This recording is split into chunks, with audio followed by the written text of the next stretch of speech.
Hi, hello, and welcome to the Gorgeous Starseed Report brought to you by Vertex of Abundance. My name is Serene Priestess.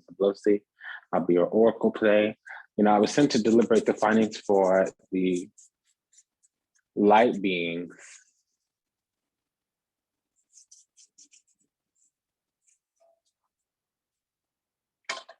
Those awakening, ascending, acclimating the galactic activation codes. This is going to go from the 16th to the 2nd. So the 16th of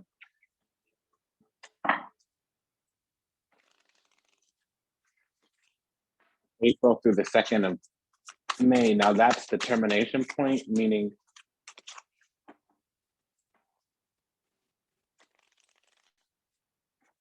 that's the period of deliberation I'm going to be looking at. Let's just say the last half of April. Of course, this can hit you in different ways, but it might be a response to physical energy.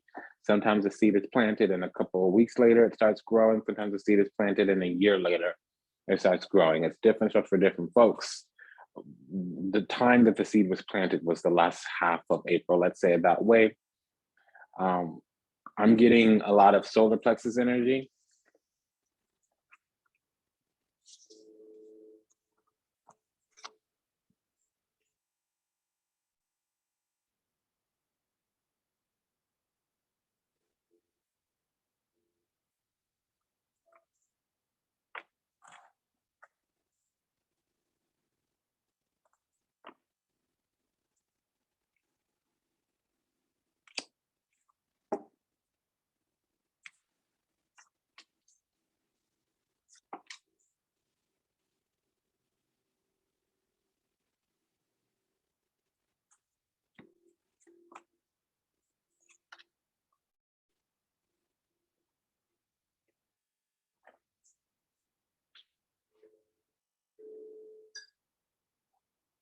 Okay, so this is the Gorgeous Starseed Report. Essentially what that is,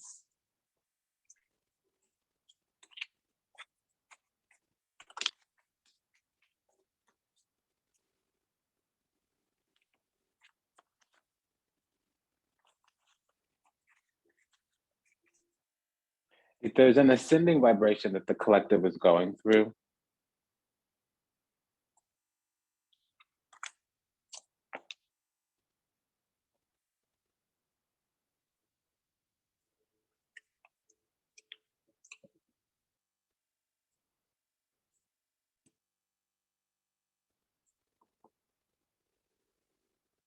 it's almost like collectively we're pressing the button to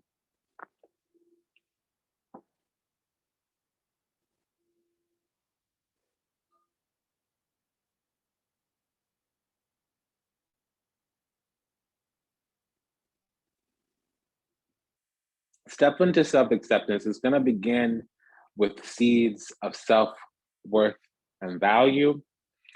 Also, we're going to begin to perceive beliefs that we've had bearing fruit.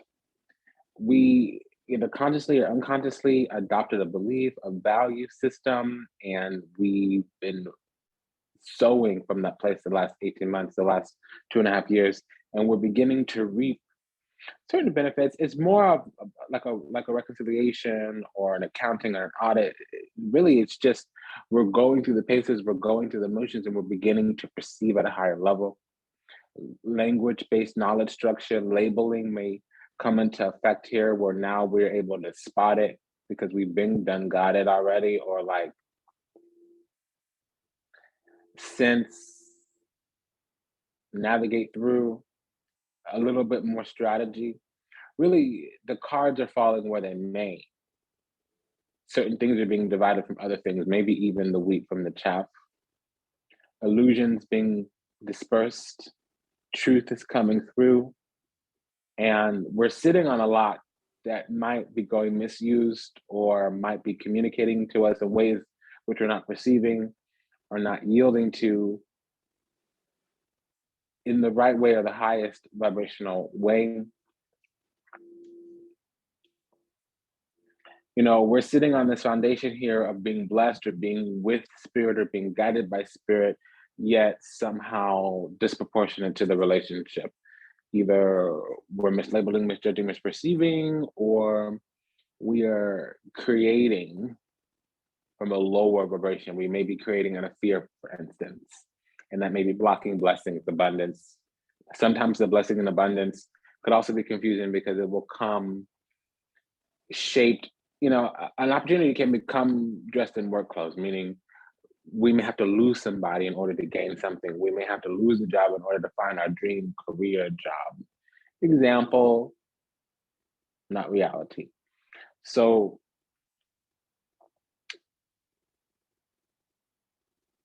we need to co-create with the universe, which requires all the types of cleansing. We can't authentically, genuinely, sincerely co-create with the universe if there's all this gunk in the way, like disbelief, a lack of faith. That's going to block us from co-creating with the universe. And in order to align, we need to again step into this abundance, which is strength, courage, and wisdom to do that. Because we've had the self-worth and value, we've been standing in this self-worth and value, it requires strength, courage, and wisdom in order to walk through this world, navigate, negotiate according to said self-worth and value. We would have been planting seeds from a self-worth and value that are beginning to reap. We would have been sowing seeds that are beginning to reap. And what's coming to the bear, what's coming to the forefront of our consciousness is that there should be some FOMO, fear of missing out, or fear of losing out. And there is this YOLO, you only live once, but it's through understanding, learning through loss, learning through confusion. Basically, sometimes we won't know what we want right away, we'll know what we don't want. There may be a prickle, a niggle in the heart just momentarily. And there needs to be some inner guiding navigation, some inner resource, or we're still going to continue looking outside of ourselves for the answer, and we're going to ignore our own gifts. And that's part of this need for gratitude, because a lot of times the God alive in us is coming to the forefront, and that's going to confuse us. We're going to want the why, the why, the why. We're going to want to confirm what our intuition. So when our intuition, our instincts, our impressions are alive in us, we should follow those. And we should be on some type of practice to cleanse and clarify those ongoing. And then the faith piece in whatever divinity is guiding you will help you with the medium, where you are now, where you want to be. The gap in between is going to be all the shortcomings and failure. The gap in between where you are and where you want to be. The gap in between where you are and where you want to be is going to be all the shortcomings and failure. Meaning the times you have to adjust your intuition, times you have to adjust your understanding of impressions and instincts that you have. Because faith is not based on evidence, but it is evidence-based. What an oxymoron, right? Faith is not based on evidence. Faith is based on the things from the invisible that come into the physical, mainly the heart. Emotions are physical. It's energy and motion. Emotions are physical. Feelings happen after the fact, and emotion turns into a feeling. A feeling is a sensation that you sit with. An emotion is something that happens in the present, energy and motion. So faith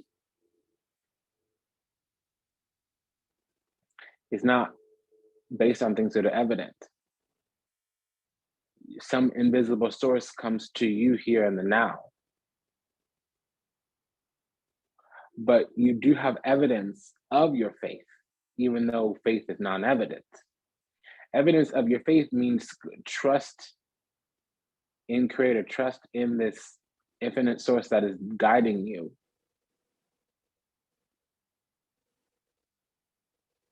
To bigger, brighter, and better, because that comes from faith, hope, and optimism. Faith, hope, and optimism, it won't affect you well if you don't have strength, courage, and wisdom, because you need strength to believe in the unseen. You need strength to be guided according to your feelings, and you need strength in order to not allow your lower feelings, your fears, to rule out over your higher feelings or your higher self.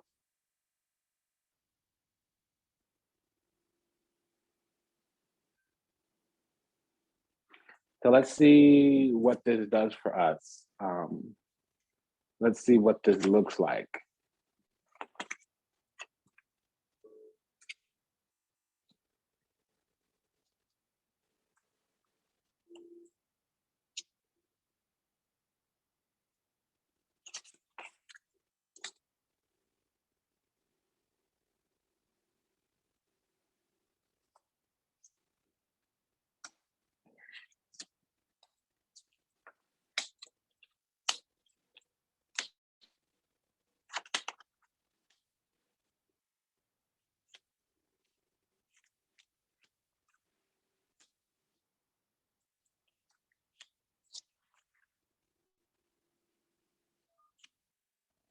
So we're very chosen. Our natural instinctive naivete, graciousness, gullibleness,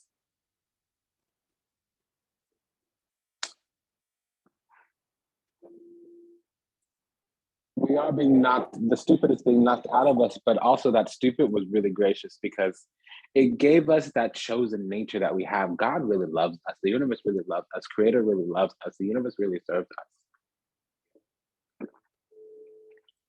And the more in alignment we are, the more authentic, genuine, sincere we are, the more blessed we become and the more grace is bestowed upon us.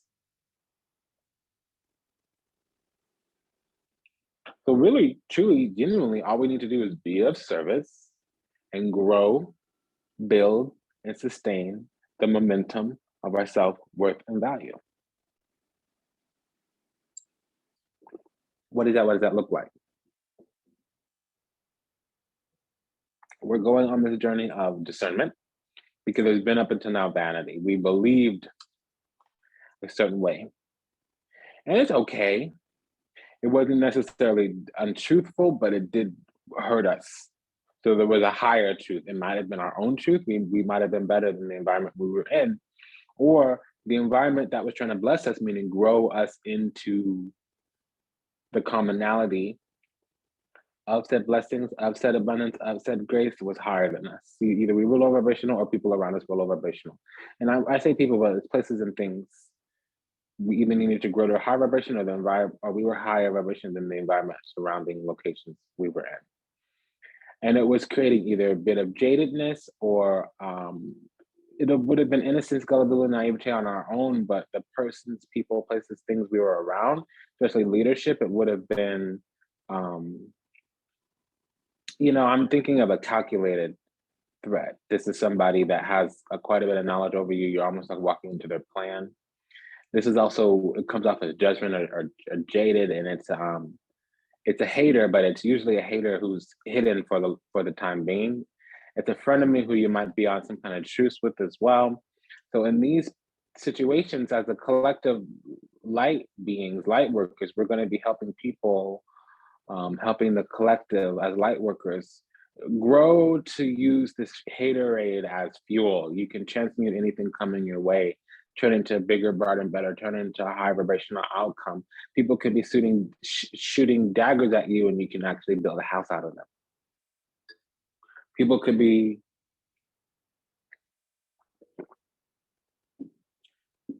shoveling dirt on you, trying to bury you alive, and you could be using that as labor to, plant your harvest, or sow some seeds, or you can use that as the pavement, for a new walk path. It's all according to perspective, and discernment here is only going to come from you having completely, severely, wholeheartedly, entirely, completely build up your self-worth and value. If you don't have the foundation laid of self-worth and value, you're not even going to perceive this energy. And there is quite a sharp discernment, because here what we have is there is a mechanism of discord. Literally, it's sabotage. They want you to be distracted from your own self-worth and value, your own natural gifts. The dark or the distorted collective wants the archon, not the archangel. The archonic forces want us to be distracted from our true self-worth and value, our natural born gifts, our abundance, our celestial endowment, so that we won't go on this journey towards abundance here. There is some kind of destined, golden, divine path, Six of Pentacles, streets of gold, Six of Diamonds, Six of Pentacles, streets of gold, receiving from the universe. Excuse me, I'm like translating here, code switching. So Two of Pentacles, Two of Diamonds, it's navigating, negotiating, showing up, participating, and being present, understanding this is the time for being right here, planting your ancestors' beliefs here in the physical, and negotiating, navigating that, being the priestess, being the vessel to preside over that ceremony, that ritual, that rite of receiving comes through negotiating, navigating. You have to show up, participate, and remain present in order to negotiate, navigate, in order to receive. And there's a crossing, a conundrum, a conflict, a challenge in the middle, which is like the devilish function, the archonic forces. They want you to, they're trying to sabotage. And see, as long as we go towards our passions, our drives, our desires, our motivations, our ambitions, our what's called our heart's desire, soul's ambition. As long as we go towards our heart's desires, soul's ambitions, this is the embodiment of our spirit. As long as we go towards our heart's desires, soul's ambitions, we will, what's for us will never pass us by. They can never steal what's ours, especially if we're going towards it. Because we're on a destined path, and if somebody's trying to take you down, it means they're already beneath you. So they're on a fallen path, period. A distorted one, all the same. And if you're in alignment with the creator, if you're in alignment with great spirit, if you're in alignment with source energy, if you're working for the embodiment, the embetterment of the ennoblement of the collective, what's for you will not pass you by. And essentially, it doesn't matter where the reconciliation lever comes on the spectrum. Essentially, if a lower being, a darker being is trying to, doesn't matter your level of elevation, doesn't matter your spiritual rank, if a lower being is trying to defile, diminish, dilute, distort, distract a higher being from their destined path, the reconciliation won't go well for that lower being. They will be kicked back a step or two, and if they're already in the dark, the next step may be oblivion, the abyss. Excuse me, the next step may be the abyss. And what is the only thing that can destroy the abyss? Oblivion. Oblivion. I keep hearing that, oblivion. So when I hear that, it means there is evil here, and it's going to be well hidden. The cunning, baffling, deceptive evil, the intentional evil versus accidental. So it's not just pockets of karma, miasms, or anything like that. It's like intentional schemes, indoctrinated, systemic. And it came out in the first round, the lightest beings. So right now, the devilish functions or the arcanic forces are going towards the highest, most ascended, most chosen children, because those who are awakening, they're healed. I mean, the ones that are healing, they're in an awakening chamber. Basically, they're in some kind of celestial incubation tube. And I think the higher divinity is sitting with that kind of middle ascension group. You know, you have the slowest, the mid-range, and then the upper echelon. The upper echelon right now is the one getting attacked, because they're going to be doing the work for the rest of the collective, planting seeds, way showing, holding the door open. It's almost like the Terminator series, where they go back in time and try to kill or attack or intercede, interrupt John Connor's mother, Sarah Connor. I don't know the whole whatever Terminator, but that little thread I understand. And that was what it was. That was their last weapon. That was their final weapon in case of emergency. Break glass, go back in time, basically.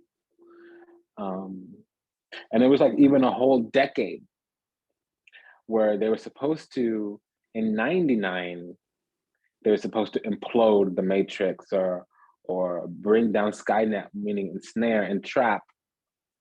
And it got pushed back to 2021.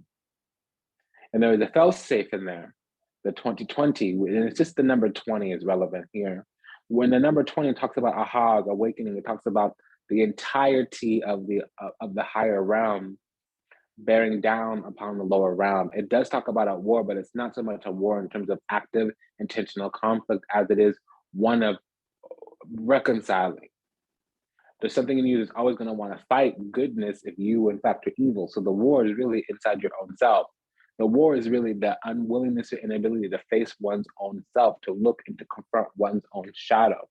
That's really the first war, and really it's bearing upon humanity, the collective, as those who are choosing to stay asleep. Those are, when the truth comes out, they get violent towards it.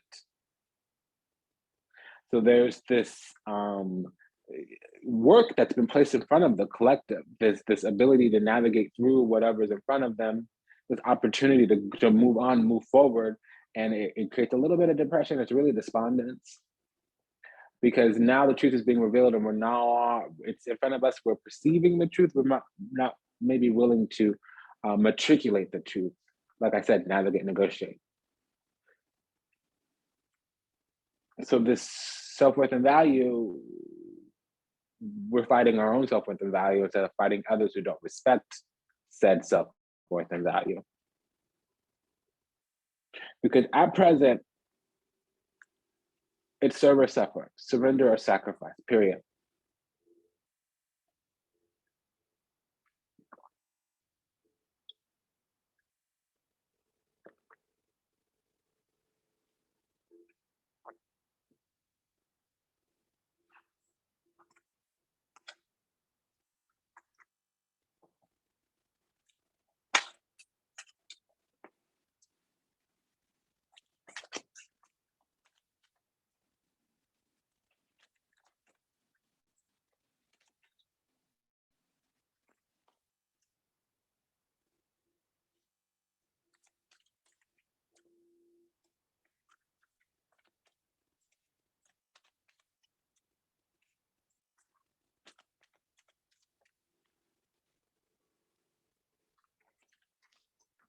Ooh, we have a jumper. Advocate.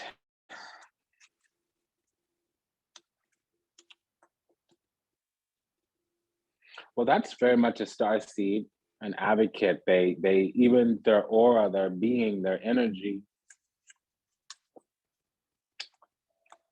Monk, none. So we do have to go towards the spiritual life because we're all wounded children. There's some kind of collective trauma, collective vilification, collective negative event, collective catalytic experience, some kind of collective wound. I do sense that there's a lot of negative causes that the collective advocates so that they can kind of, it's called a pentacle. So basic magic, basic Beckyism. You know, there's a lot of, it's like respectability politics, virtue signaling to keep us in this very specific frequency, energy, vibration, so we can be corralled into some kind of fear body. And it's a lot of blaming anybody for working through dysfunction, whether it's addiction, whether it's some kind of, not all addictions are drug or substance. It could be food, it could be internet, it could be love, especially from relationships. There's a lot of wounds that come out of relationships, childhood relationships, romantic relationships, even business partners suing each other, malpractice. You know, in the Western world, filing a lawsuit is like winning the lottery. It's basically the inability to move on to forgiveness, seeing differences, othering, vilifying, making wrong, making bad, making different. It's not even xenophobia, it's othering, saying this person doesn't do what I do. This is, look at me, I'm more virtuous.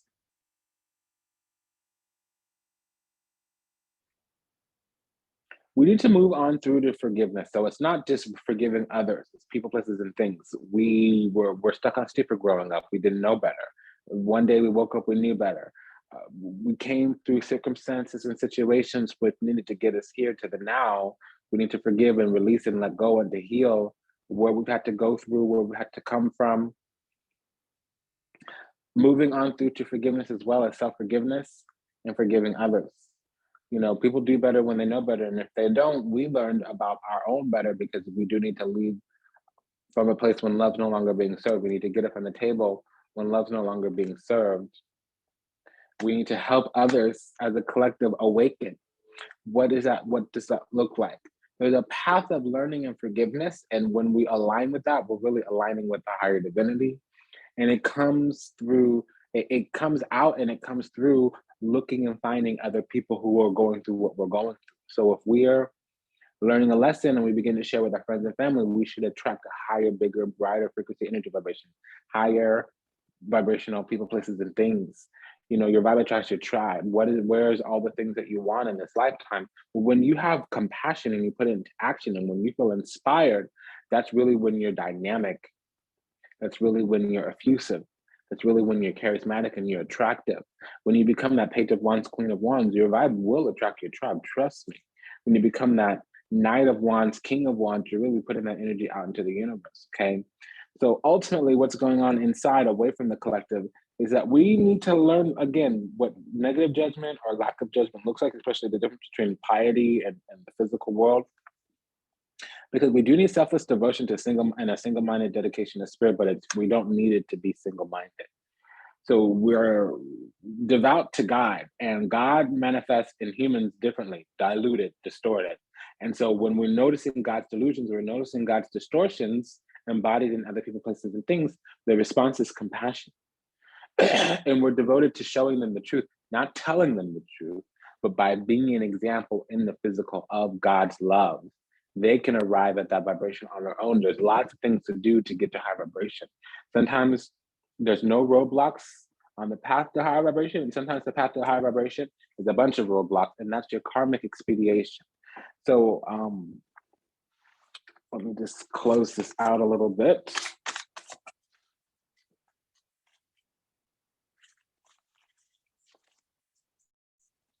Yeah.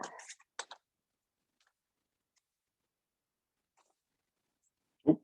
Hi. Okay.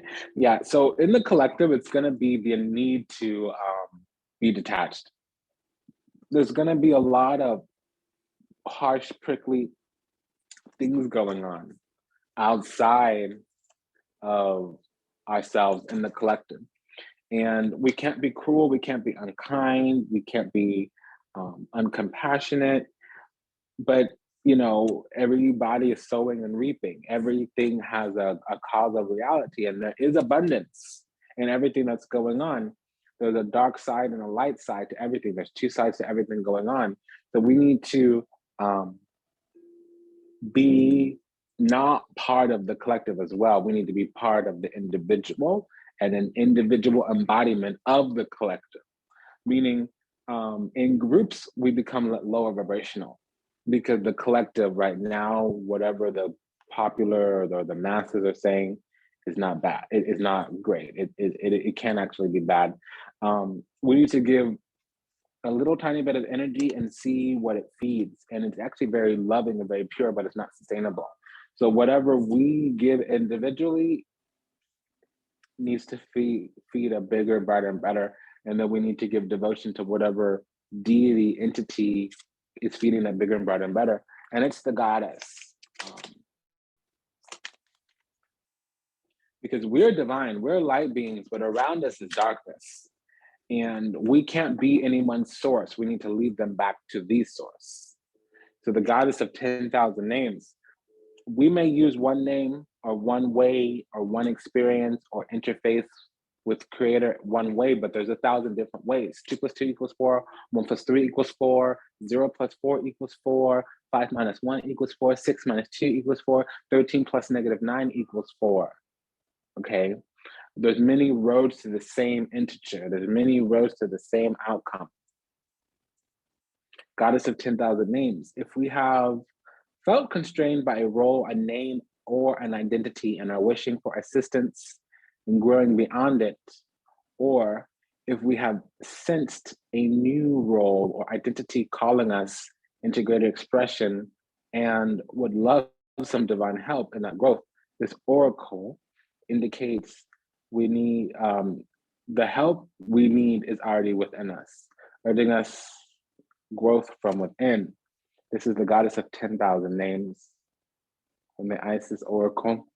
And this is on the grounds of magic and ritual, initiation, divine sun child. So abundance is coming through, but we need to believe in the goddess, in the source. You don't get magical results without first doing magic. You don't get spiritual healing without first practicing spirituality. So it's been an honor and a pleasure to serve you. Thank you for allowing me the privilege to do so. If anything that said resonates deeply with you, go ahead and check the link and the energy and the information in the show notes. Until we meet again, namaste, dandavat, and ashe, sayonara, arrivederci, auf Wiedersehen. Las Vidania, everybody. Take good care. Adios.